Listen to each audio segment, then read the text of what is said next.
you know what? I don't need to go to happy hours and dinners and 3 lunches a day to build this great business. And what we're talking about today is look at your database.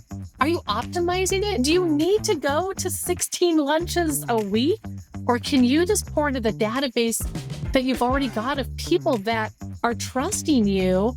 Can you peel some layers back there? How do you find that balance? Welcome back, everybody, to Life at 10 Tenths, where we inspire people to live at the pinnacle of their ability and purpose. As always, I'm Matt, and I'm joined with my co-host, Garrett, over there. And today we have an incredibly special guest, our great friend, Rebecca Lorenz, coming all the way from the Front Range in Colorado. She is the founder of Infinite Success Strategies, has decades of experience in the mortgage industry, and we're so excited to have her here to talk about some incredible strategies for everybody. So, Rebecca, good morning to you. Thanks for joining us. Hey, thanks for having me. It's great to see you guys. We're excited that you're here. And Garrett, good morning to you. Good morning, Matt, and good morning, Rebecca. Rebecca, I'm so grateful to have you on today. We've been friends for a while now. How many years have we going back? We probably should have prepared for this. Maybe 15. It's been a while. That's many years. We've been friends for a while. And you've always been, for me, a huge chunk of knowledge of what's happening out there in the mortgage world and what's going on that front. And in our world, it's always been when we have a question, it's like, we should probably call Rebecca, figure out what's going on out there. So I appreciate you taking time to be on the podcast today, share your knowledge with everybody here. And we're going to go down some fun paths today. That's not the typical, let's talk about the mortgage industry right now. I think we're going to be able to let some of all the news and stuff sit off to the side for a second, and we can focus on some fun stuff. I'm ready. Well, I'm a fan of the podcast, so I'm thrilled to be here. And I love how you guys are saying, hey, let's talk about topics that most people aren't talking about, kind of something that's the hidden gem, if you will, or the hidden pearl that can really help us grow our business. Yeah. Well, speaking of topics that people don't talk about, Rebecca, the launch of Infinite Success Strategies was because you saw something in the industry that wasn't happening. And you're like, hey, I need to take control of this and help people do better with their business. So tell us a little bit about what inspired you to start that and what exactly it is. I think I might even have to go one layer back from that. Is I've been in the mortgage industry about 25 years now. And when I first started in the industry, I didn't know what I didn't know. I always joke about I wasn't even sure what a mortgage was. I thought it would just be a summer job after college. And 25 years later, I love this industry. I love the opportunity. I love the relationships. And I came to a place about 2 years ago where I was realizing what creates impactful change and how do you help people really find that harmony of living their best life. So as an originator, which is the industry I talk about, but of course, real estate, and I think any industry, how do you find a great life, like living your best life? And I always talk about bookends. Like I want to have breakfast and dinner with my kids and my family every day. And so how do I, instead of time management, how do I do priority management? But then I want to have this great life and I schedule vacations, I schedule dinner, and there's non-negotiables. But then I also want to build a great business, right? I want to have high income per hour, and I want to do activities that give me great conversion. Because whatever industry you're in, if you're in sales, you can do one of two things. You can increase the number of clients or referrals you have coming in, which is fine. It's more work, but you can do it. We have systems. We all know how to do that. Or you can increase your conversion by being great at what you do with great follow-up. So there's two paths. Maybe it's a combination of both, but building this great business. So when I launched Infinite Success Strategies, I was saying, how do you elevate companies and elevate us as individuals and pour into ourselves so that then we can pour into others? And how do you create this intentional business that has these processes and follow-up and steps that you're at your optimal production standpoint, you're living the life by design, and you kind of marry the two. And so that's That's really what founded it, because no one ever took me aside when I was a loan officer and said, Rebecca, listen, you're going to have a great life and you're going to have great production and you can do it both. Let's go. So that's what I'm doing. You've taken this and run with this. We've watched you over here for the last handful of years, like really run into this. And when you were talking there for a second, the thing that came to my mind is having a conversation the other day with somebody I coach. We're talking about building this life, building this business. And I think one of the things we need to remember is not all relationships are created equal. So, like, you can fill a database up, you can build a big database, but there are relationships in there that if you lean into them and you build them correctly in the right ways, are very little work to maintain and to keep them going, but they spit off tons of opportunity around them. And when you can find those and you can nurture them and you can grow those, you really don't have to work all that hard. It provides you a lot of free time to have your mornings and your nights with the people that you love and to go travel and to come home and be like, oh, you need my help? Oh, here, I can help you. Like, let's take. So I love, love, love where you're going with this. Mm-hmm. Well, thank you. Yeah, this is, I mean, that you use the word harmony, which is something that we use a lot too. And that really encompasses it, because I think what we see in both, the realtor world, the originator world, and in sales world and entrepreneurship is people are starting to just choose between this or that and thinking it's this big balancing act, right? And so tell us a little bit more about your definition of harmony and how you bring that through in your work with people, and what are kind of the initial kind of conversations that you have with someone when they're coming to you and saying, Rebecca, like, I'm going crazy over here. And how do I get started? And they may even maybe haven't even heard of this idea of like, you can actually harmonize this together. That's a great question. And sometimes, clients come to me for different needs. We have coaching and we have sales training. We have leadership training. We do some consulting on the sales process, how to increase conversion. But the conversations, regardless, maybe it's a retreat, whatever the client's coming for, the conversation kind of starts the same. Their current reality is X, where they want to be is here. And they're saying, can you help me build a bridge? That's what they're saying. And sure, the conversations, they're coming from different states and different companies and banks and mortgage companies, and even outside of the mortgage space now, but saying, here's my current reality, and here's my dream life, and here's my dream company or my dream production. Here's the person I want to be. Here's the life I want to live. And you know what? I'm stuck on this hamster wheel of chaos and I can't get there. Have you found that when you find people in that position, they're stuck in this place of, I want to get there, but I don't want to work harder than what I'm working right now. Like, I'm kind of working at my max capacity. So like, if to getting there means I have to work harder, like I'm willing to let go almost of this dream of the future, because it's like, I don't want to give up this life. But at the same point, like, you don't have to. And that's, I'm where you go with this is like, no, we need to reevaluate, readjust. So have you found that that's the truth with the people you work with? Garrett, that's spot on. And that's the vulnerability of a conversation. And I don't know what it is about. Maybe it's the world today. There's almost some guilt when someone says, I really want that life, but I don't want to work harder. I'm tired. I'm burnt out. I've had chaos. My family life is really hurting. And I think that's a misconception. I don't believe that you have to work so hard that your family falls apart or your personal life falls apart to reach or build that bridge. Building the bridge is not about working harder. Now, there's the word people are saying work smarter. Yeah, of course that's it. But it's saying, how do I manage priorities? Sometimes people say, well, I want to have a coaching call and I just want to talk about everything that's wrong and how I fix it.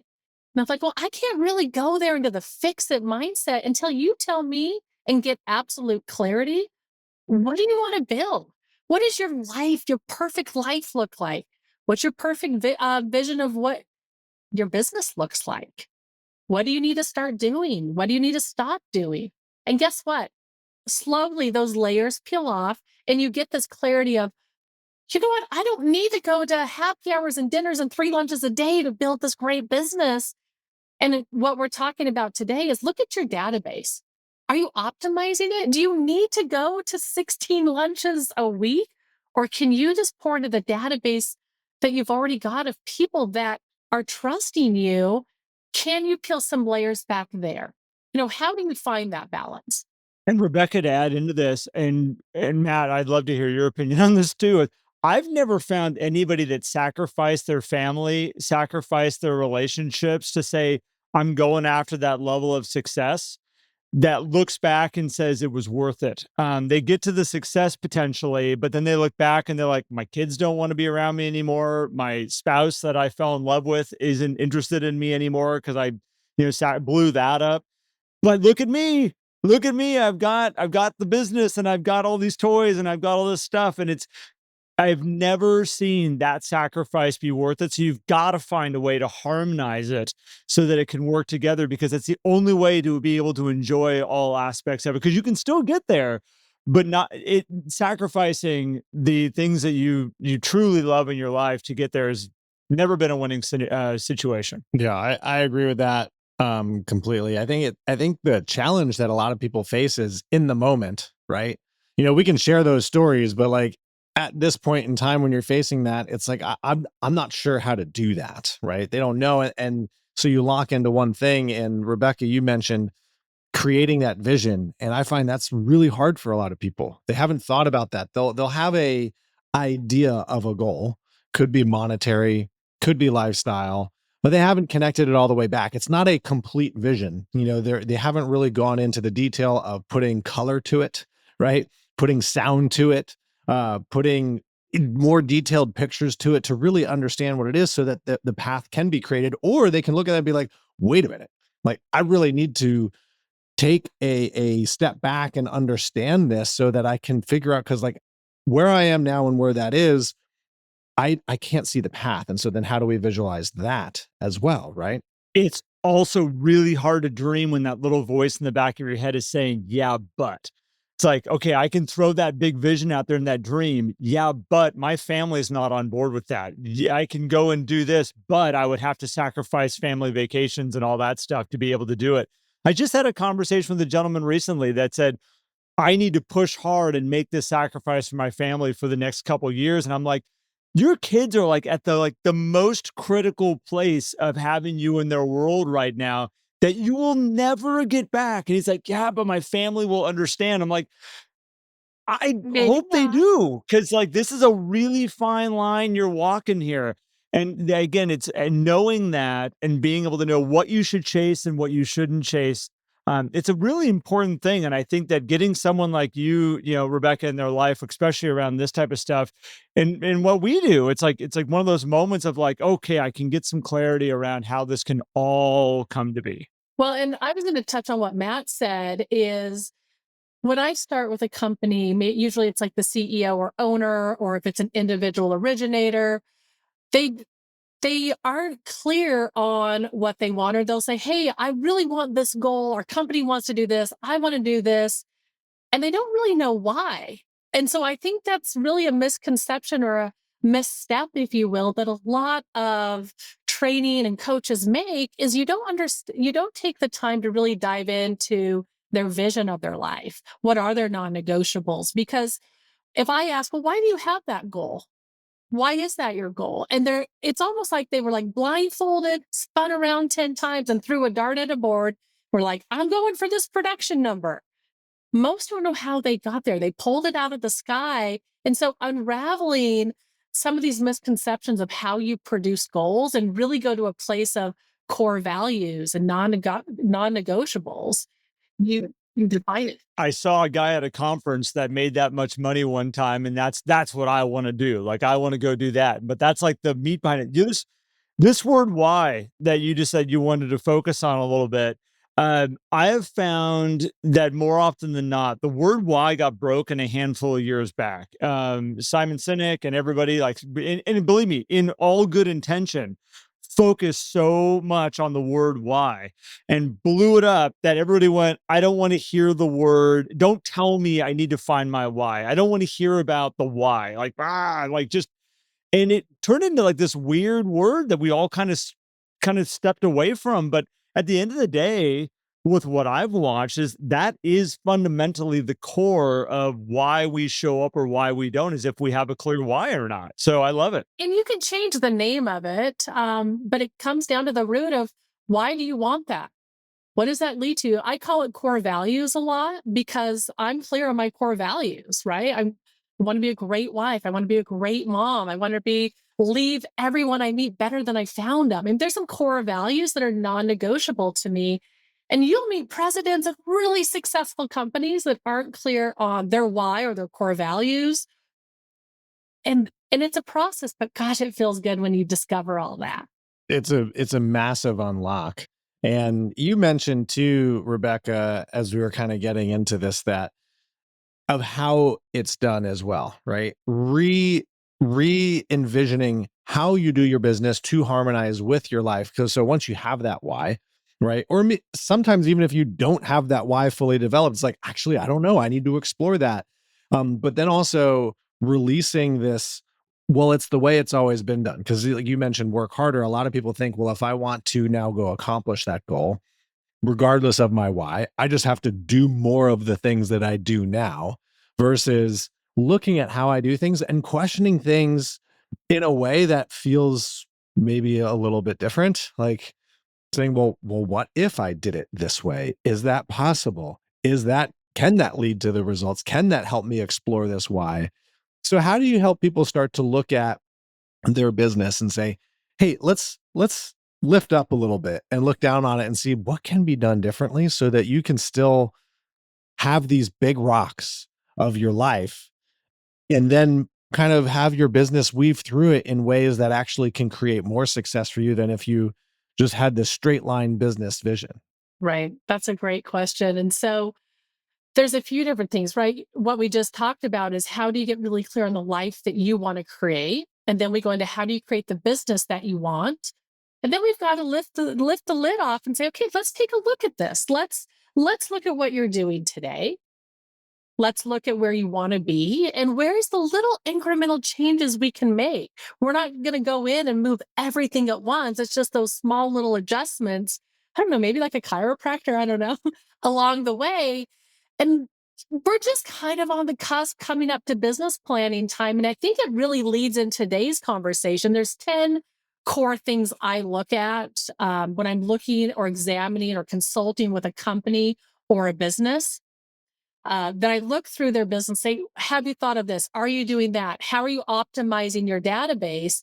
And I include it in business planning, but now there's a lot around database, creating this top of mind awareness. But I'd like to peel back like 10 more layers than that and say, Matt, let's pull your database. Maybe there's 500 names, maybe there's 5,000. Can we pull all of the companies that you're now in my world, we would say borrower and co-borrower work for, but all of your clients, right? If there's a couple, both clients, what are the companies that they work for? Because guess what? You just double your database if you do that. And you say, how can I add value to those companies? Now, we'll use the term corporate affinity to explain that today. Some companies and industries have different names for it. I call it corporate affinity, which is basically saying, I've worked with Garrett for years. We've got a great relationship. How do I go a step further with not just family and friend referrals, but how do I peel back, like I said, 10 layers and say, how do I add value and get an introduction to your company and add value to them as a partner? It's interesting as you're saying this, Rebecca. Like I'm literally having my database, my local database, run through my head, and I'm like, oh, that person. Like I just started like names just started popping into my head of like companies and organizations that they are, they own. They've been running for years. Some of these guys, they started this out of high school, and their businesses are still running well today. And you start thinking about that, and they're like, they have 30 employees, they have 40 employees underneath them. And, it's like, you're right. All of a sudden, that one person just blew up into like all these people that they have right underneath them that they're working with every single day. They're face to face with every single day. Okay, you got my brain turning here. But Keep I going. think that's Sorry. what it You guys should talk do, amongst right? Is you yourselves. should say, "Oh, I call my database and I send them postcards and that's great. You should do that. That's a great idea. But you know what? What else can you do?" And I was reading, I love economic news. You guys both know that. And I think it was Gary Keller actually said, this new market that we're going into, it's a skills market. And you've got to have skills and you've got to 10x your skill sets. This is that.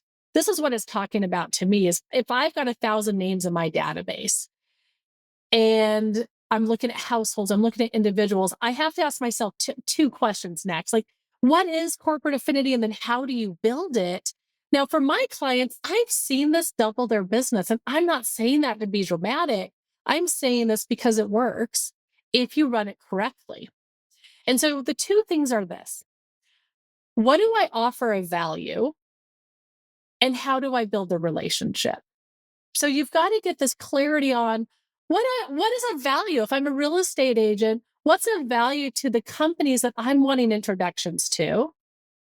Now, certainly it's an incentive when they buy or sell, or it's an incentive when they do a loan. But I have to believe at the core of all of us, there is this desire to open doors to home ownership and get families into home and build generational wealth. And this is how we do it on next level is we say, I'm pouring into your company. Would you put education? Because I look at that and like, if I could just educate this person's company, because when you raise the bar for the employees of somebody's business, you're actually raising that business owner's business and security as all these people are doing better and they're all growing. Like it kind of like helps everybody out in the grand scheme of things if you can pour into the education piece. Because you said incentives, and part of me was going like, does it really have to even be incentives? Like, is it just also just being the one with the knowledge and the value that's coming to the table with the education side? Well, you're right. I mean, let's talk about the relationship. I think, gosh, Garrett's coming back to me as a repeat client because I'm pouring value into him, into his company. The relationship with the company is great. I love lunch and learns. I love talking to the first time home buyers. I love talking about creating wealth through real estate. That's one of my favorite classes to present because I still to this day in 25 years have never talked during an annual mortgage review. I've never had someone say, one of my questions is, have you thought about investing in real estate as part of creating wealth for you and your family? Never had anyone say no. So how do you take this and take it to the company and teach? Maybe it's monthly classes. I like quarterly classes. Um, the other thing, and we can dive into what that looks like and the value you add to the customers, and do you get their database and do marketing to them? But this is one thing I find really interesting. I'm a data junkie. I can't help it. If you look online, so I like to create processes that are repeatable. So one of mine is Garrett's my client. We've worked together. He's fantastic. I want an introduction to his HR director or the owner. And then you're thinking, like, what's next? Well, what if I'm the HR director? I want to know, what is the value? What are you going to do for my employees? If you do a Google search, you can find the benefits of home ownership to employers. That's the key sentence. But you have to articulate that. What is the value by helping your employees become homeowners that increases their tenure? They have less sick days. I mean, there's all of these. I have a flyer ups of some knowledge that I kind of add. It motivates increased civic engagement, community engagement, longevity at the job, more wealth, more health. I mean, there's all of these advantages of home ownership that we need to be talking about. The opportunity here for me, my brain's running here, is to help employers also just create an experience for their employees. And I think that there's the education component, which is outrageously important. And I think the people listening, and I can even see people say, well, yeah, but how do I really have that conversation? And it's getting to this emotional tie of what does it mean for the future, and how do you help those business owners, HR directors share this bigger vision? I remember when I was in corporate, it was the time where health and wellness was really starting to kick up as part of the things that they were doing in corporate. So like they were building gyms into the office spaces, and you getting discounts on your health insurance if you logged into the gym so many times and all this stuff. Because what makes a great employee is someone who is healthy mentally, physically, but also fiscally, right? And the one thing that was definitely missing from my experience in corporate was helping you just manage finances, right? Understanding, like, there was no talk of home ownership, and I was renting at the time as a young person.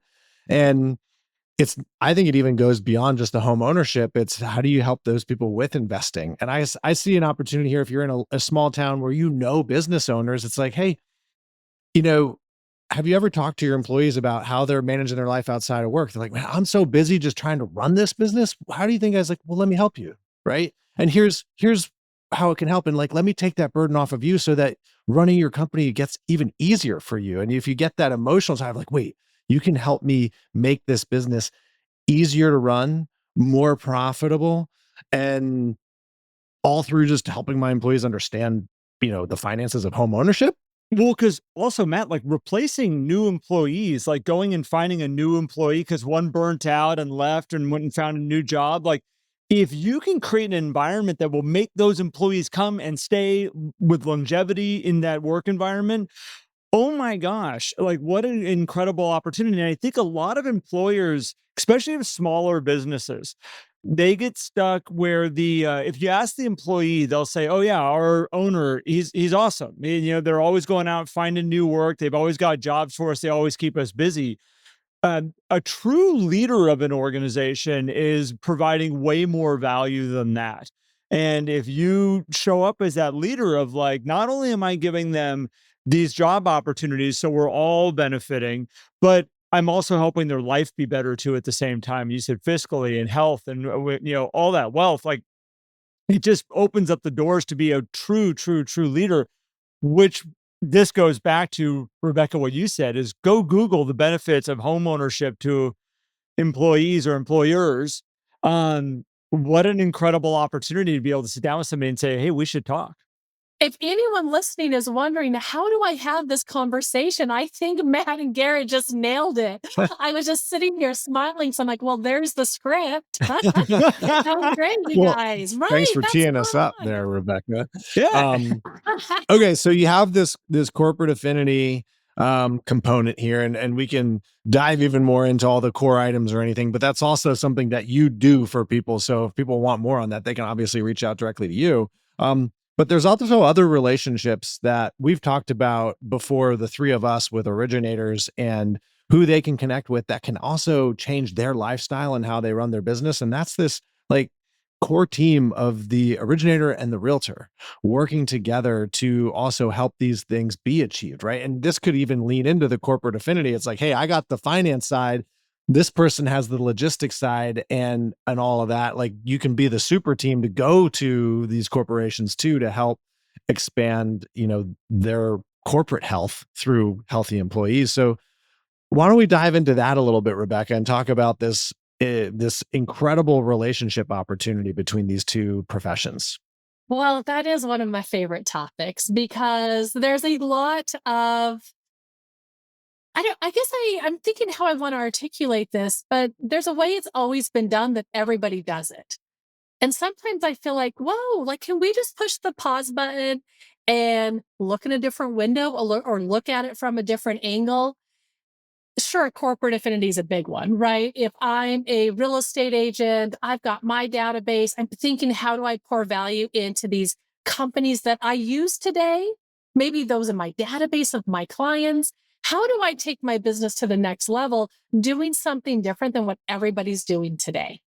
Now, this is just one conversation, but it's also, I did a webinar, gosh, it was just 2 weeks ago, for originators saying, how do you become a great open house partner?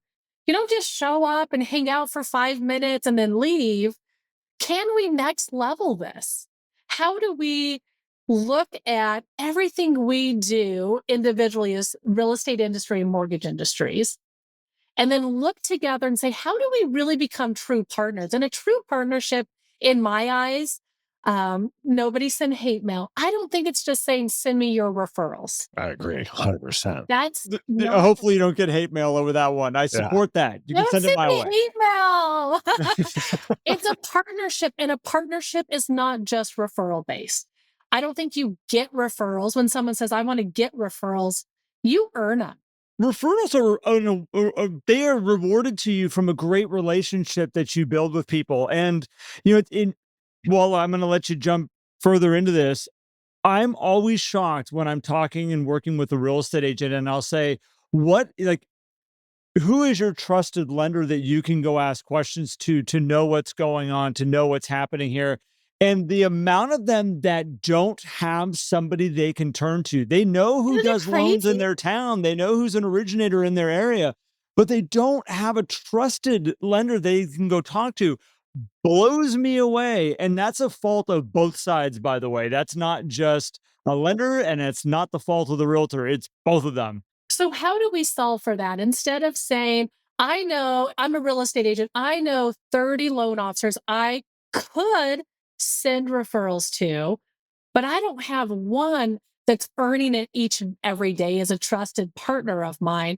So, both industries, how do we change that? Because guess what? It goes both ways.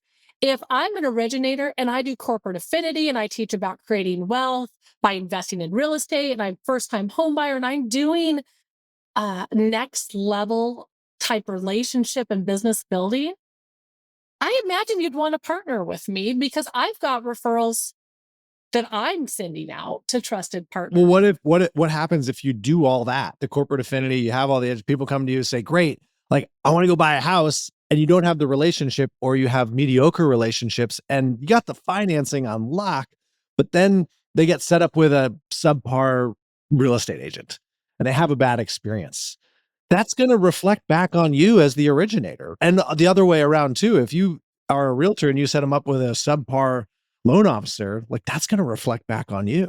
And so I think really what this leads to is you've got to find great partners. And to find great partners, guess what? You've got to be clear on how you run your business. What full circle, right? What is my vision of a great life for me? How do I manage my priorities? What is my business vision? How do I run my business? And who's in alignment with me on that? I call Garrett and I'm saying, hey, I think we're really in alignment. Let's meet once a week. Let's hold each other accountable. Let's commit to this. Let's do monthly classes. I've got them built. That's probably one of my most requested things is, can I get your open house presentation that you give to real estate agents about how you add value? Can I get your presentation on creating wealth? We can all build this, but guess what? Most don't. And so I guess takeaway number one from this podcast is get clarity on how you're going to run your business. And it's not waiting for the phone to ring. It's pouring value into your clients, their employers, their family, and your partners. Elevate them. And I think one thing to add into this is that, we're going to stay away from this, as I said, but going into like where realtors are having to readjust their kind of business right now, and the buying side, and how they're trying to figure out how they're going to do this. I've said many times, like, what is your value as a real estate agent right now helping a buyer out? And I've had some very scary answers where it's like they don't understand what their true value is and what they bring to the table. And I know there's a lot of people listening right now that are going, okay, that's great. I can do a class on how to build wealth, but I don't know how to build wealth with real estate. Like I'm an originator, but I know my business of originating loans, but I don't know how then you use that to build wealth. And that just as a saying, there's a lot of realtors out there that go like, I'm in this world of real estate, but I don't really know how to build wealth with it. I know how to push paper through and help people get to the closing table, and I'm really good with that. And so there's these elements here of also going out and getting educated.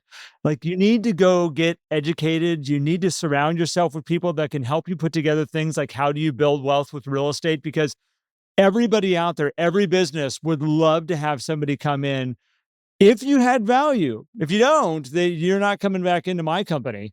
But if once a quarter you can come in and show my employees how to build wealth and how to live a better life and how to grow, and I'm the one as the owner that made that happen, I look good. oh my gosh, like, let's make it happen. Let's work together. It's just a great opportunity, but you've got to be willing to go get educated so you can offer these things. You do. And Garrett, you bring up a point that I imagine people listening are thinking about because it's one of the questions I get asked a lot when I talk about corporate affinity is, okay, I've got 500 in my database. There's 500 companies.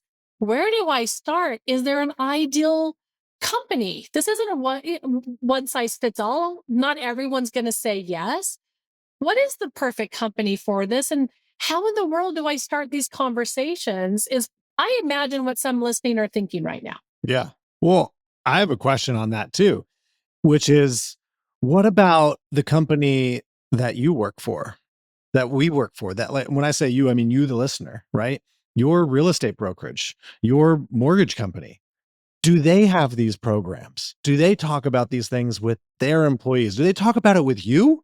Because if they don't, this is a huge opportunity. Because imagine if you can create that culture inside your own organization that will then give you those reps, right? You'll learn it. And if you don't know it, there's definitely somebody there who probably does. And you can learn it and grow it together. Right. And then you, on a larger scale, you're pouring value into all of the other agents or originators in your offices. That's one of the pieces Infinite Success does with consulting is we go in and help build sales processes. We help build corporate affinity programs. So the end goal is how do we increase production by adding value to the lives of others? And so you look at a company and you say, okay, my real estate company doesn't currently offer this. Rally the marketing team and the owner and the other agents. And how do we really build this? And what does it look like? Would it be okay with you guys if I kind of just walk through a 50,000-foot view of what the process looks like? So anyone listening that's like, I don't really get it, we can kind of start wrapping our brain around it. I would love it because my brain's just going like, well, just start with one. Just pick one and be like, that's my company and I'm going with it. But I would love a more educated approach to it than just throw a dart at which one is going to be the right company. Right. And so let's talk through that. Let's just, I'm an originator. Maybe it's something I send out to my database about the opportunity. Maybe it's some fishing, right? Maybe it's someone I'm doing a loan for today. Maybe I offer $1,000 off closing costs if they introduce me to HR and they sign up. So I get the introduction. They're like, I would love $1,000 off my closing costs. Could you introduce me? Or it's someone from my database and I get the introduction. Now, I'll give my personal opinion. I work with some companies that have rolled this program out with me supporting them. I really love companies with under 100 employees. Under 50 employees is like the sweet spot. Usually companies with under 50 employees aren't being given all of the value. They don't have banks chasing them down to offer all the incentives. They don't have the money to pour into all of the special events and the wellness packages and the gym at the corporate location. It's like all of a sudden they hit somebody's radar. It's like you get big enough and it's like all of a sudden they get bombarded with it. We watch this with the podcast. You're a nobody podcast and all of a sudden you cross a number and your email starts blowing up as people are like, I've got a guest for you. So I love this. There's a sweet spot in these companies that they're almost like just below the surface of being acknowledged. They're not being poured into or chased by some of the larger companies. Now, I say that with ownership, if that's my personal opinion. I have some clients that have gone after really large hospitals and accounts and they've landed them and it's huge success. That's on a company-wide level. They're big, they're bears. They could be your entire source of business for the rest of your life. You would probably need to expand your team. As an individual, the sweet spot for me was under 100. I would start, let's say I'm taking my database and saying, gosh, that was a great podcast. Let me take a look. I grab my database. I like to start with self-employed. Who did I work with that owns a company? Well, that's low-hanging fruit, right? I just call the owner. They've got 20 employees. I have a conversation. Or I start my self-employed. Then I go into VP or higher. Who do I know that's the president or the VP or the manager that can introduce me? Low-hanging fruit. So I start there. Okay, well, then what the heck am I going to say? Oh, well, I got to have a process. I have an introduction packet, an HR packet, whatever you want to call it, that answers the question: who, what, when, where, why. What the heck is this? What is it going to offer? What does it look like? Do I have to pay for it? Are you going to stock us? Oh, you have value. What can I choose? You can, on mine, you can choose an array of services. You can choose monthly information or articles to put in your newsletter. I have something they can put in their new hire packet. I have something I can stop by and put in their break rooms. I have items that I can present to on monthly or quarterly basis. I would love a booth at their employee fair should they have one. Do you see it? Like I have an array of services because one size doesn't fit everyone, and I want to be adaptable. Yeah, I mean, this is great. I mean, this is hopefully y'all, if you haven't, go back and grab a pen and paper, take some notes, because this is the playbook right here. This is the opening playbook. I mean, even if you just take those ideas, like each of those things, I'm like, okay, I can build a framework for that. I can build a framework for that. Might take a little time, but like, oh, there's a massive value. Not only that, going through that exercise gives you all this collateral that you can use in so many facets of your business, not just with corporate affinity. And even as an originator, this also gives you, when you're connecting with another realtor to build that super team, by the way, here's all the different elements of value that I bring and how we can partner together to support your business, my business together, and really help these home buyers be well qualified, increase their ability and opportunity to win in a multiple offer scenario. Here's how I can bring and be a true partner to these open houses. I mean, and the other way around too, from a realtor perspective, hey, here's all the value I can bring if we work together. This is how it can work. And here, even if you're a realtor listening to this, like bring this to your loan officer, right? Be like, hey, I got some But ideas, both ways, right? right? Yeah, I think this is great. It's Yeah. saying, oh, go ahead. Well, no, I was just going to add in really quick that you lightly brought up the who, when, what, where, and why. And what I want to just put into everybody's thought process here is that as you're creating this, as you're putting this together, if you're wondering why people aren't getting the value that you are going, but look, here's my packet, here's my stuff. It's because you haven't answered those questions. They're not easily understandable to the party that you're talking to, or you haven't communicated those pieces yet. And so it's just an important piece. If you're ever looking at your stuff and wondering, why is this person not seeing the value in what I'm trying to present? Always go back to the who, when, what, where. And I usually say how and why. You can put them all in, see if you can answer all those questions. Because usually one or multiple of those are missing.